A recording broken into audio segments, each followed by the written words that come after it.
Do people value their freedom if they haven't experienced tyranny? Questions like these have been asked by men and women much smarter than me for thousands of years. Will we still discuss and debate this question regardless? Of course we will, but remember, we shouldn't latch on to one side right away. Examine, strengthen, and critique both sides before finding where you stand, then encourage others to find their own conclusions. Now, without further ado, I welcome all of you to the grand opening of the Think Tanker.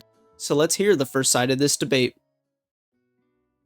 No, freedom can't be valued without first-hand experience of tyranny. It's easy to say freedom's worth valuing, but that assumes we take responsibility. Instead, we procrastinate, blame outside forces for our mistakes, and consume mindless content. But worst of all, we let governments and corporations tell us what to think without a second thought.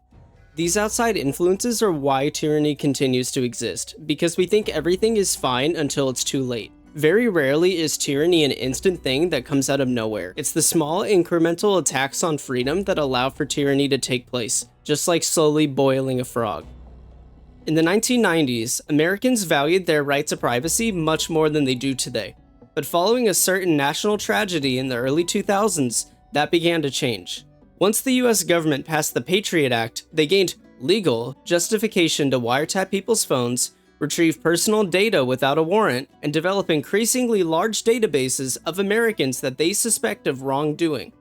While Edward Snowden and other whistleblowers exposed the extent of this years later, the damage was already done. Now when asked how they feel about the government spying on them, the average American says they have nothing to hide anyway. But why does tyranny work like this today? Isn't it faster and easier to control people by force? While this is true, people easily recognize these forms of suppression as tyranny.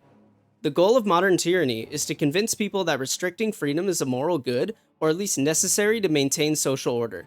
French philosopher Michel Foucault explored this concept in his book Discipline and Punish.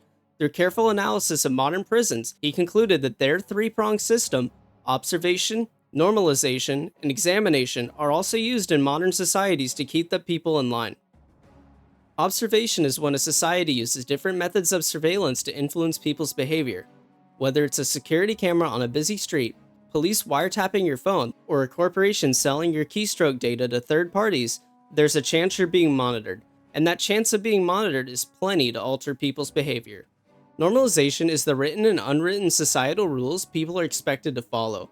Today, normalization is impossible to escape. Regardless of what content we consume or who we interact with, our actions start falling into a socially acceptable box. Examination is what happens when we move outside that box. Whether we post a hot take on social media or speak our minds in the wrong place, people will let us know we messed up. And the more we see others get rewarded for staying in the box, the more likely we'll do the same.